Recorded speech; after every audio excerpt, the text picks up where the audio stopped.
Shane, exciting times at the minute to be in an All-Ireland final? Yeah, look, it's brilliant. It's where we wanted to be at the start of the year. Looking forward now to Sunday week against Galway, but we've a huge challenge ahead and we're trying to focus in on that. And growing up, was this always the dream to play for Kerry and to win All-Irelands? Yeah, I suppose most young fellas in Kerry, if you're playing football at all, you want to play on a green and gold jersey, and when you get there you want to represent yourself properly and do yourself and your family and your club proud. And do you have an earliest memory of going to any of the All-Irelands, watching Kerry win? Yeah, probably my earliest All-Ireland final was probably 2004, I'd say, against Mayo. I don't have a whole pile of memory of the actual game, but have memory of the homecoming in Rathmore and those players standing up in the bus or standing up on the truck and really idolising them and probably fueling the fire to go on and play for Kerry yourself. Yeah, was that maybe the case then that you've seen, wow, look what they've done, that I want to go on now and achieve this too? Yeah, probably so. And I really enjoyed playing football anyway, and I think the camaraderie that comes from that and the friends you get too, which is probably the most important thing for young people playing, to enjoy and bask in that. Just really enjoyed the sport when I was young, and something probably that I wanted to work hard at, and something that thankfully so far has been okay for me. And was there certain players that you would have looked up to then? Yeah, like I had probably three clubmen: Declan O'Keefe, Aidan O'Mahony, and Tom O'Sullivan were probably around in my year growing up, and you see those fellas in the street locally, and you're probably idolising them. And I think the fact that you have exposure to them in a local level probably helps too. And now that's you for a lot of young people growing up. They're looking up to you. What's that like? That side of things? Yeah, a bit probably still a bit strange, but I suppose I'd always be conscious that I was those young fellas at one stage. It's probably important to give them a bit of time too, and whether it's taking a photo, whatever the case may be, kicking a bit of ball with them. I try to be as best to give them as much time as I can, I suppose. And last year, the semi-final against Tyrone, there was a lot of hurt there, ending the year in that way. And obviously this year there was a freshness with Jack coming in. What is the main thing that Jack has brought to the table, do you think, this year? Yeah, it's probably hard to put it down to any one thing. I think as a playing group, we've probably got more experience too.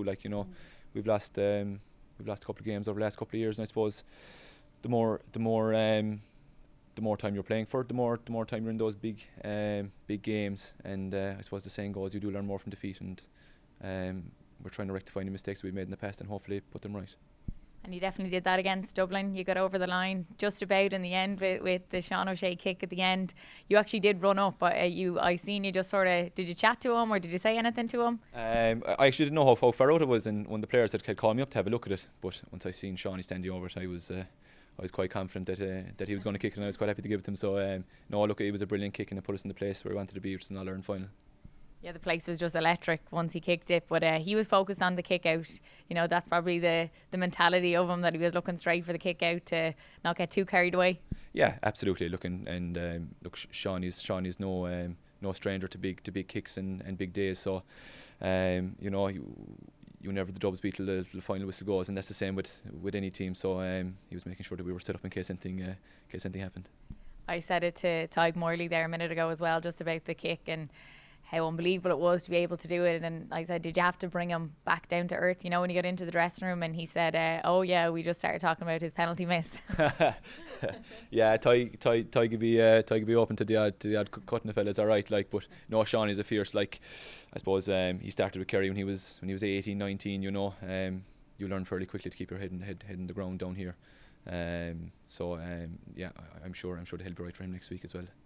And is there an expectation or a pressure that comes with being on the Kerry team? Like Kerry, it seems that nothing is good enough other than winning All-Irelands. Yeah, look, it's probably rightly so too. I suppose it drives you to get to as close to perfection as you can without actually reaching it. And look, when you're around Kerry, around the streets, it's only all football talk, as people have alluded to before. So while there's pressure, there's a huge privilege as well, and a huge honour to play for Kerry and to represent the people down here. You were talking about the noise there above in Croke Park. Our supporters are absolutely unbelievable last Sunday, and it does give it a bit of extra edge as a player, when you feel the counties behind you. So I'm sure they'll be up in numbers again for the Galway game. And did the lads need to focus now and obviously keep the eye on the prize? Was there any, I suppose, getting a bit carried away with the Dublin win, or is everybody ready at this point? It's not underachieved the last few years, but you're a young team that's been coming up, and it seems like now is your time. Yeah, we're very focused actually, and it was something that we're probably conscious of as players, and same with the management, that there's no medals handed out for winning an All-Ireland semi-final. and there's a lot of players in the dressing room that don't have an All Ireland, and we're conscious of that too. So look, we're really focused on Galway and wanting to get a performance against them. And just on the selectors and the management, how does that dynamic work? You have Paddy Tally that's came in this year, and he's probably worked a lot defensively. What has he brought to the table, I suppose? Yeah, look, Paddy's brought a huge experience. I suppose he's been involved with other counties, and he's been involved with colleges as well. And you know, coaches probably see different things, see different setups from teams, and have a wealth of knowledge built up. And whether that be on the training field or having individual discussions with them, you're trying to pull as much information as you can out of them as a player. And whatever advice they give to you, you're trying to, I suppose, put into action on Championship Day. And looking ahead now to Galway, what can you expect from them?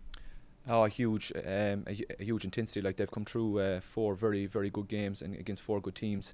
You don't make an All-Ireland final without performing, and we're very conscious that they've got a great attacking flow, coupled with a good defensive structure. Like, so we're going to be at our A game, and we get a bit of work done over the next couple of days and them as well, and hopefully it'll come together. And what does happen over the next couple of days? Do you get much training in? Yeah, I suppose at this stage now it's quality over quantity. There's not going to be much improvements on the fitness side of things. Probably a couple of sore bodies now after Sunday as well that are still recovering. So we're trying to make sure that we're all fit and healthy when we're on the field, making sure that it's a good quality session, and when we're off the field we're getting our bits of homework done, but trying to enjoy it too. I think, Aisling, it's a great time for us as players leading into All-Ireland final, and we're trying to soak up the atmosphere and make sure that we're ready to go on Sunday.